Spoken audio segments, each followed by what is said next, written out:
you said Alpo. You in your comment on this is when you commented on our page. You said that Alpo was even surprised at some of the things you revealed to him about the other side of A, and that surprised me.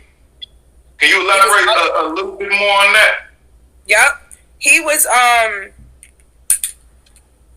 bugging because he was like, the way they talk about me and use me for a scapegoat. Just to think that he was like, what? You know, just to think that A was this kind of person in the dark. I was just shocked that Poe didn't know. I mean, like, Poe left us very young, going to jail and stuff, and all this crazy stuff he did. And then, you know, he was like in DC.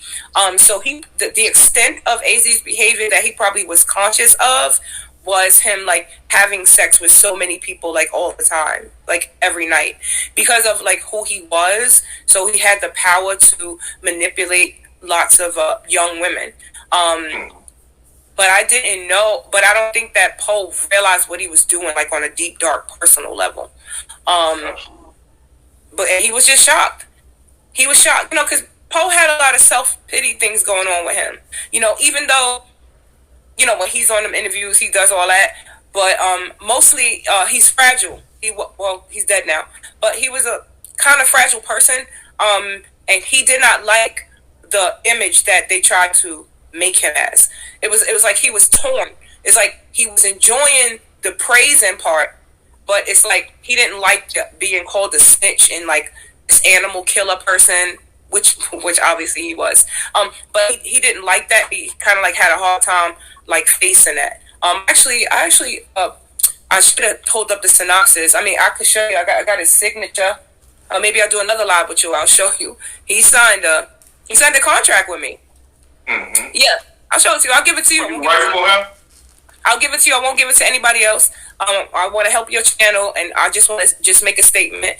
Anything that I'm saying on this channel is exclusively mine's and Odin's. So don't chop it. If I catch you, I'm gonna have a problem with it. Don't share it. This I gave this interview to you, like when I gave B139 their interview.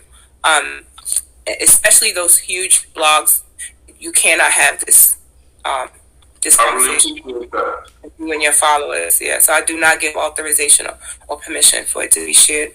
But yeah, I meant to have that up. May have a screenshot of it. I can check. Of Alpo. I did a synopsis for him, and so he was shopping because he had more of a story that he wanted to tell. He dealt with some form of abuse in his life. And it could be more to it. I don't know what made him like bordering on demonic like that. But yeah, he did some crazy stuff. But you know, they were in the street. This is what happened. Like nobody is innocent. So we can't be trying to make one person worse than the next. You know, it's not realistic. Can't do that. You know, like you said, this shit come. This is part of it. It's definitely part of it. But he was very shocked about A. I have some audio of him because he was like, I'm gonna ask him about that. I'm gonna talk to him about that. Shit is fucked up, you know. And I think that he did not know how to do it, because him and A, like I said, and when I wrote to you, have a very strange relationship, and people need to think about that. Why? So if Pat hate him so much and spent every waking hour focused on him while he was here, expressing how much he hated him on Facebook or whatever, how is your baby father, who you're so close to, seem to do anything for, how is it okay for him to maintain this friendship with him? What is that about? It doesn't make sense. It's not lining up. Something is not lining up. It's not logical, right? So, I mean, Partly so. How does your daughter, you said your daughter was raised by Velma partly or whatnot because she was over there so much. How does she feel about the parallel between Alpo and Richport? How does who feel? Your daughter.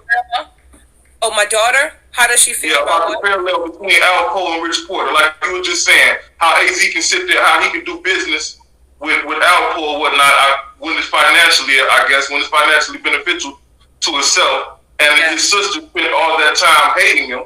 And they even celebrated, I heard. I couldn't find the video, but I heard there was a celebration of some sort when he passed away. Oh yeah, she So I wanted to know how your daughter felt about it. Well, my daughter is obviously on Pat and A's side because my daughter is a daddy's girl. My daughter is the exact, like, the same thing as him. And to be honest, I think it happened because he manipulated. This is the thing when I was saying I'm still being abused with narcissistic and psychopathic people. It's a very hard situation because women and men, if you're dealing with a psychopathic female or ex-wife, then comes a moment where you got to make a very tough decision. And that decision is, should I let this child around this person? Because the way that the person is could transfer into the relationship with the child, which is what he did. He totally manipulated my daughter. When I left him, I'm going to answer your other question in a second. One of the things that he used to do, which is very traumatizing, I would go pick my daughter up from school, and she was gone already. I couldn't find her for 3 days. Yeah, this is how he would abuse me after.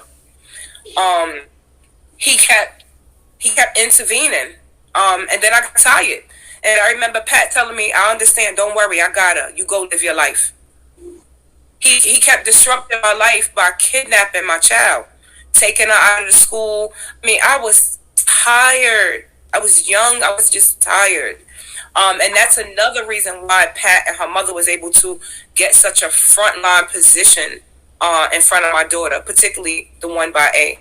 My other daughter was just there because that's her sister, and there are a lot of little cousins and stuff. So they kind of all grew up together.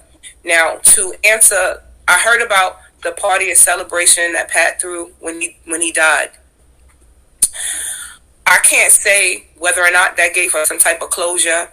My daughter is not as privy to a lot of the information that I'm sharing with you as her older sister, Pat's daughter. See, Pat's daughter, I don't know if she remember when she was a kid, she used to see me beat up. She used to see me locked in the room when she was 6 and 7 because I was there living with them when they were little. So I'm 19, 20, they 7, 8, 9, and 10, and I don't know where Pat was at. This is when we were in his mother's house. So that the older daughter is more aware. She's more conscious of things. Plus, she's older. She may pretend because remember, people got to choose sides, but she know. And this is what makes it so bad because there's not a healthy level of honesty going on, which is why I had to detach myself completely because I'm not doing no fake shit. I think she did that because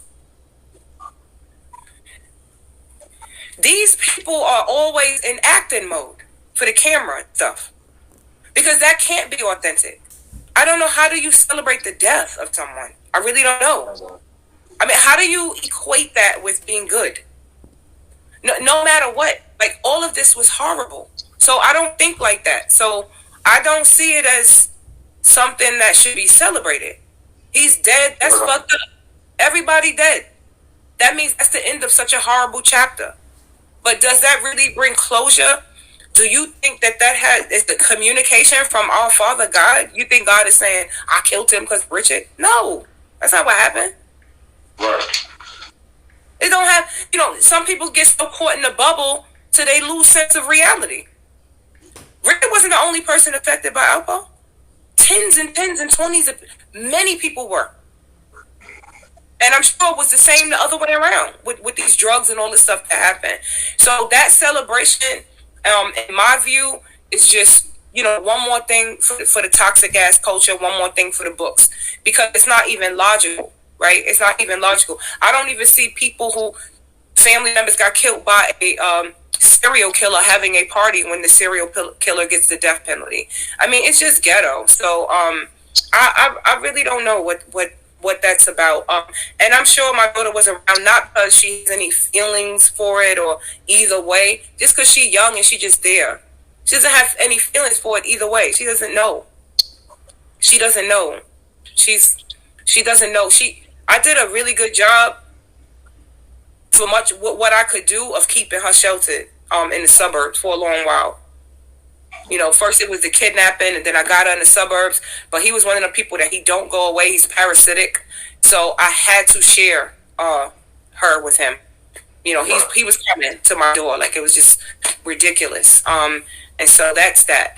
But I'm sure some of the things that she went through and where she sees her life at now, I'm sure she wish she would have chose differently. Because that toxic stuff, it kind of like spills over or whatever. That's a whole other story. That would be a whole other video. But yeah, that's what I have to say about that celebration. But I think us people from Harlem all felt the impact of that, because that was one of the hardest stories from our generation. So when he died, I didn't see many people outside celebrating and clapping. It just was like another part of that tragic story.